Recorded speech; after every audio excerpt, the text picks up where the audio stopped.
Well, hi, I'm Diane Derifield, and I've been going to Hope City Church for ever since it came to be over on High Street. So, Jerry, my husband Jerry, and I would come pretty often. Um, Things were in the summer of 2020. My story kind of begins. Life was going pretty good. We were getting the house ready to sell it, and it was good. And all of a sudden, both of us came down with COVID.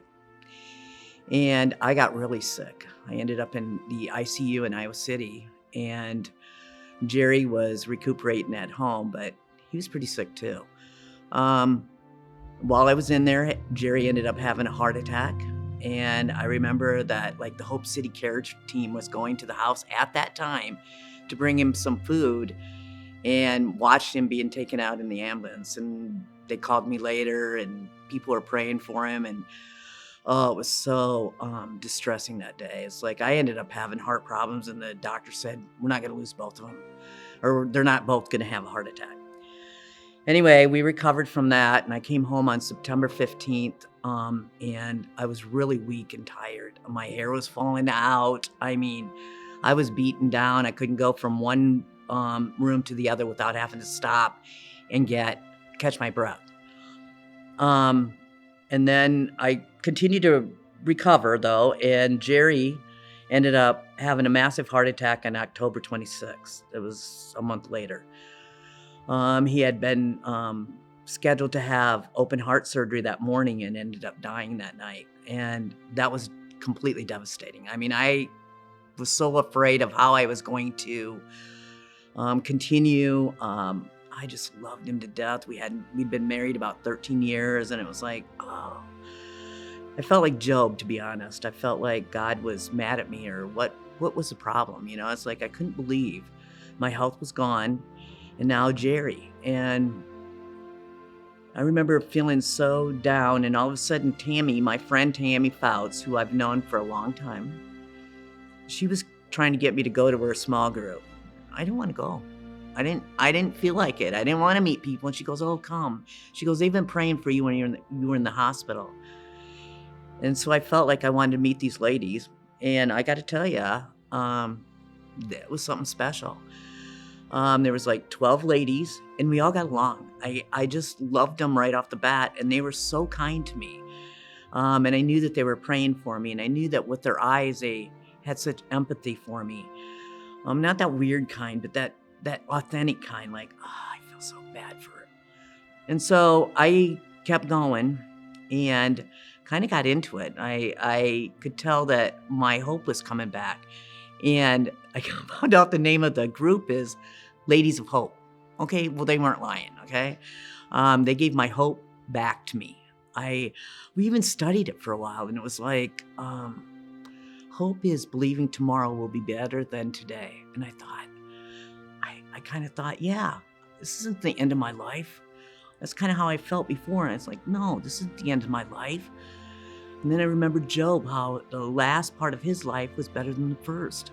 And it did. It gave me hope. And those guys kept feeding it.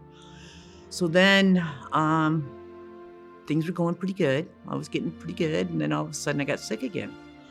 Ended up in the ICU. No, I wasn't in the ICU. In the ER with my oxygen level was down to 85. Couldn't get it up. They sent me to Iowa City to the pulmonary doctors there. And they just had this kind of scary look on their face. And they told me that I probably would need a lung transplant. And I've got to tell you, I was scared to the core. I was scared. I haven't had any illnesses until COVID. No. And then all of a sudden and they looked grim too when they were talking to me. It was like, I was calling one of them Dr. Death. I met the lung transplant team. Not a fun thing to do. And then I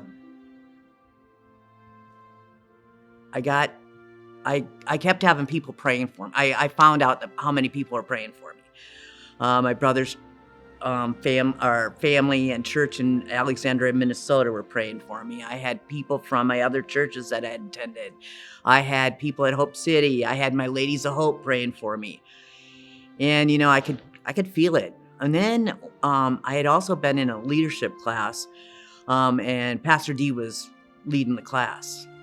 And then when I got sick, and he texted me to see how I was doing, and I told him I was scared. He said, I've been praying for you, but I'm going to have the class pray for you tonight. And I tell you, I felt like they were going to do some fervent prayer, and something happened in my heart. I really believed that they were going to pray earnestly for me. And I started to believe, like, you know what? Maybe God will heal me. And at one point when I was at the hospital, I was on 30 liters of oxygen. They had a nasal cannula and a mask on me at one time, and I still was running low oxygen. And so they didn't have a lot of hope for me. I do believe that. But I started getting better. I ended up actually being able to leave the hospital, which I thought I might have to stay there long term until, they figured it out. Got to leave on 10 liters of oxygen.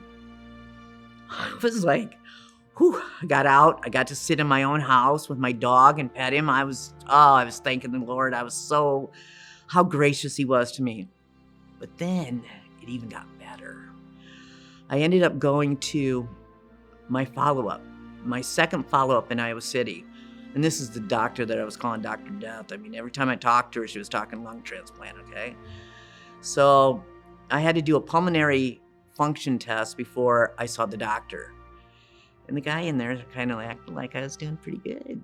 And so when she came into the room, she swung the door open kind of. She had this big grin on her face. She goes, "Diane, what is going on?" I go, "What?" She goes, "Your test.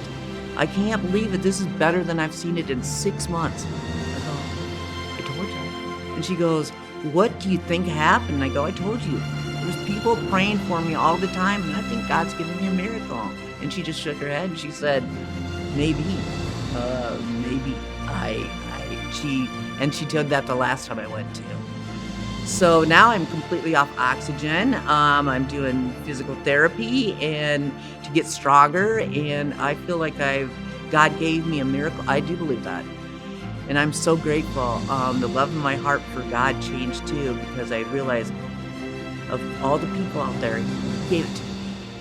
He loved me enough to do it. And I mean that. I wake up in the morning thinking how lucky I am. And that's my story.